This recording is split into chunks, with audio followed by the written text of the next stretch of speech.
نحمده ونصلي على رسوله الكريم اما بعد فاعوذ بالله من الشيطان الرجيم بسم الله الرحمن الرحیم۔ سورۃ البقرہ آیت نمبر 164 مکمل جو ہم 4 مختلف حصوں میں پڑھ چکے، تو کوشش کرتا ہوں کہ اس آیت کو واضح کرنے کی ایک ہی لیکچر میں، جو کہ حسن ہے، خوبصورتی ہے علم صرف و نحو کی۔ وہ ایک اسکالر کو میں سن رہا تھا، وہ ارشاد فرماتے ہیں کہ اگر آپ کو علم صرف اور نحو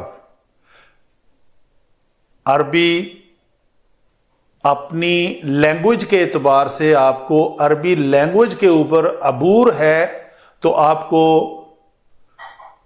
تفسیر کی کم ہی ضرورت پڑے گی۔ وہ تو کہتے ہیں نہیں پڑے گی، میں تھوڑا ہاتھ ہلکا رکھتا ہوں۔ تو یہ بات حقیقت ہے، جب ان چھوٹی چھوٹی باتوں کا ہمیں علم ہو جاتا ہے کہ علم صرف میں الفاظ کیسے بنتے ہیں اور علم نحو میں الفاظ کو جوڑ کر جملے کیسے بنتے ہیں، تو ہمیں کافی حد تک اس ترجمے سے ہی بات مکمل طور پر واضح ہو جاتی ہے۔ بہت کم مقامات رہ جائیں گے جہاں ہمیں مفسرین کی ہیلپ کی ضرورت پڑے گی۔ دیکھتے ہیں اس آیت مبارکہ میں اسی طریقے سے کچھ بیان کرنا چاہوں گا تاکہ ان کی ہوئی بات کو میں پریکٹیکلی ثابت کرنے کی کوشش کروں گا۔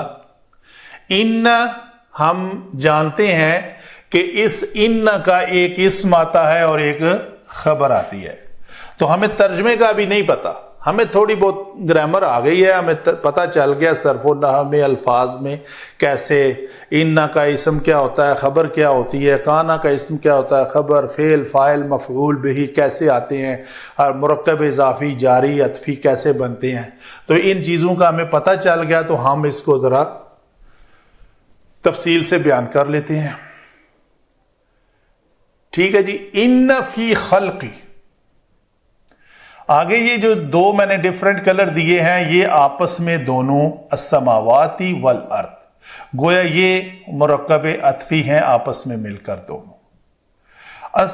عام آدمی کے لیے السماواتی والارض واختلاف اللیل والنہار، تو یہ سب کو واو واو واو کے ذریعے ملا کر تو وہ اور کرتا جائے گا، ایسا نہیں ہے۔ کیا ہے جی؟ بے شک، کیا ان میں کوئی اسم ہے؟ ہم نے طے کیا نہیں ہے۔ اسم آیا ہے یہاں پہ، یہ ہے اس کا اسم آیات۔ اس اسم کی ایک صفت ہے، یہ نشانیاں ہیں کن لوگوں کے لیے؟ جو عقل، اس قوم کے لیے جو عقل سے کام لیتی ہے۔ تو گویا یہ نشانیاں ان کا اسم ہے۔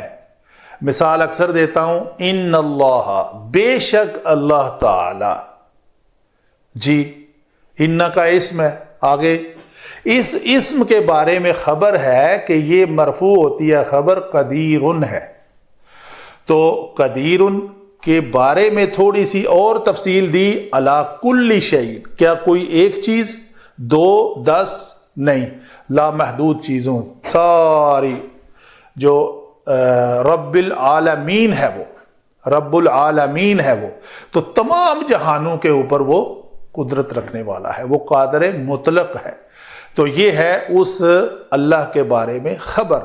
تو یہ ہے بے شک ان نشانیوں کے بارے میں کوئی شک نہیں ہے، بے شک یہ نشانیاں۔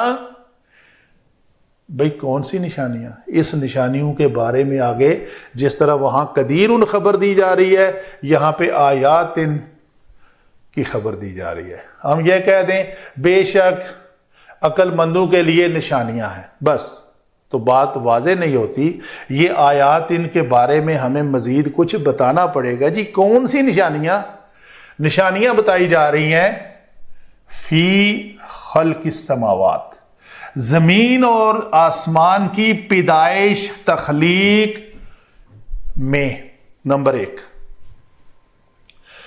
نمبر 2 سیم کلر خلق اختلاف، دن اور رات کے گردش کرنے میں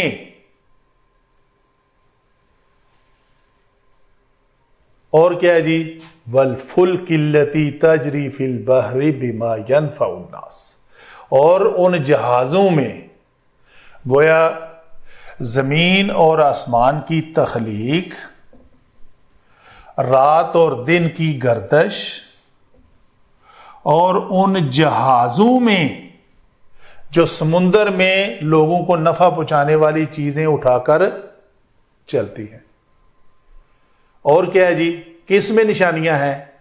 3 چیزیں ہو گئی، چوتھی اس ماں میں، یہ ماں موصولہ ہے، ماں اپنے صلہ کے ساتھ مل کر ایک نشانی ہے۔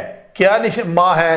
ماں کا صلہ یہ ہے انزل اللہ من السماء من ماء، اللہ آسمان سے پانی جو نازل کرتا ہے، یہ بھی ہمارے لیے ایک نشانی ہے قدرت کی، اس کی قدرت کی۔ وہی جو بات میں جملہ بولا، وہ ہر چیز پر قدرت رکھتا ہے، اس قدرت کی آگے تفصیل بیان کی جا رہی ہے۔ کس قسم کی قدرت رکھتا ہے جی؟ کوئی اور نہیں ہے جو ہمیں پانی برسا کر دکھائے۔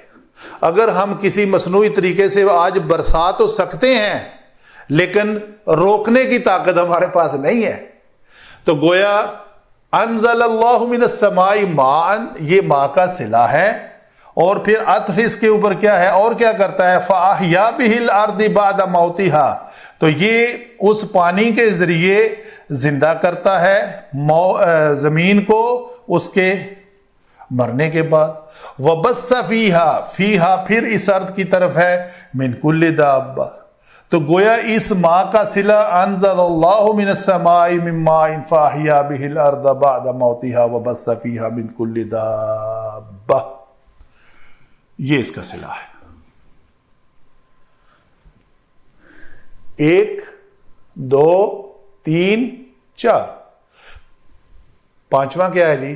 وَالتَّصْرِيفِ الرِّيَاحِ وَالسَّحَابِ، اور ایک علماء کی رائے ہے کہ یہ ہواؤں اور بادلوں کے رخ پھیرنے میں، کیا کہہ رہے ہیں جی یہاں پہ؟ اور ہواؤں کے رخ بدلنے میں، ٹھیک ہے جی، یہ ایک ہو گئی۔ اس ترجمے کے مطابق اس سحاب کو بھی معطوف علی خلق ہے، تو اس کا کلر بھی یہ سیم ہونا چاہیے۔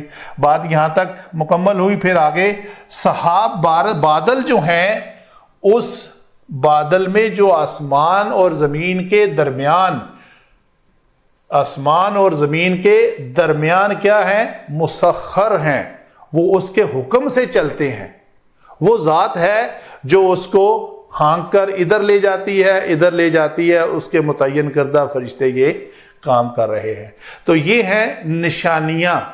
ان نشانیوں کا ذکر اللہ تعالیٰ نے فرمایا ہے یہاں پہ، اور پھر یہ نشانیاں کس کے لیے ہیں؟ بے عقلوں کے لیے ہیں؟ نہیں، یہ نشانیاں ہیں اس قوم کے لیے جو عقل سے کام لیتی ہے اور سوچتی ہے۔ عقل کیا ہے؟ عقل یہ ہے کہ آپ کے حواس خمسہ کے ذریعے اپنی انفارمیشن لے کر دماغ میں پروسیس کر کے جو رزلٹ نکالتا ہے انسان، اس کو عقل کہتے ہیں۔ تو عقل والوں کے لیے ان سب چیزوں میں نشانیاں ہیں۔ اللہ تعالی ہمیں قرآن کو پڑھ کر اس کے اوپر عمل کرنے کی توفیق عطا فرمائے۔ وما علینا الا البلاغ۔